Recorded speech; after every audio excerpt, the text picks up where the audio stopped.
This video will take a look at the anatomy for the heart and lungs together. It's called the cardiopulmonary model.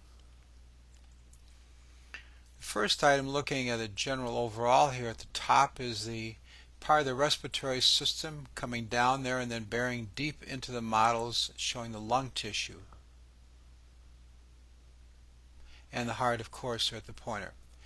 Then to get a close-up of that respiratory structure. The hyoid bone,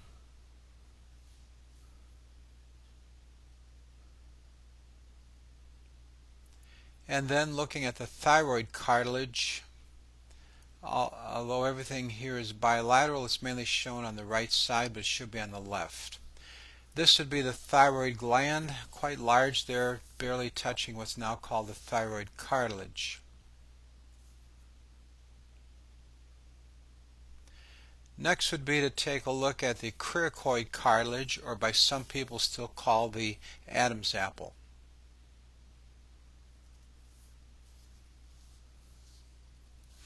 Then next to look at the trachea and its pathway. Here the start are the tracheal cartilages, those light blue, called C rings because on a cross section when you look down into the trachea it looks like the letter C with the opening to the back against the esophagus. Sticking up on the top there slightly is the epiglottis, seen in a different video. Now to take a look at the lungs themselves. The right side has 3 lobes there. I'll be identifying each of the 3. The first and largest is the right superior lobe that I'm encircling there. Next would be the middle lobe. Again, it's being encircled.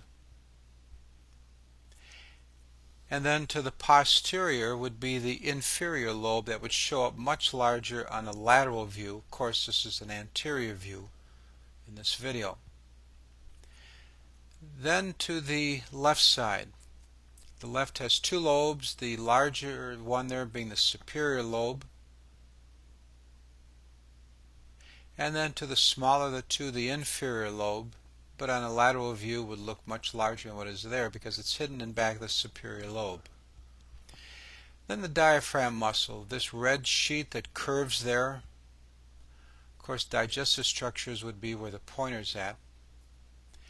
Now taking the lung tissue off and looking inside at the same lobes here. The superior lobe of the right lung and the bronchi are cut there in the white sections. That'll be detailed later on the left side. So in white there would be the bronchi cut open. Those in blue would be sections of the pulmonary arteries.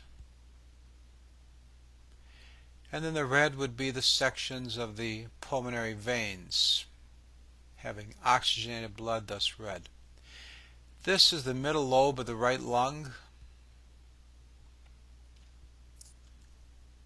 And then looking down at the inferior lobe here of the right lung. So that right lung is composed of 3 lobes, those 3 being the lobes.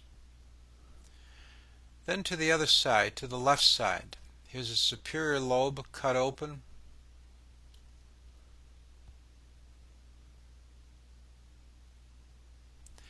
And then to go down to the inferior lobe of the left lung, showing its contents there. I'll be detailing in a minute. In red here are the pulmonary veins carrying oxygenated blood that I've shown with the arrows there back to the heart.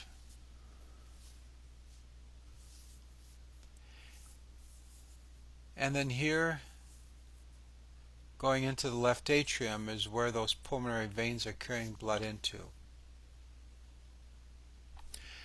Next would be to take a look at the pulmonary artery coming there, going out and branching here into the left side. These are the branches of the pulmonary artery, again in blue, because they're carrying low oxygenated blood away from the heart. The arrows have indicated the direction of blood flow. All those vessels being the pulmonary arteries. Those light bluish tubes are the bronchi that came from many branches of the trachea, of course for air movement in and out of the lungs. Here they're cut in cross section, and here they're been left patent.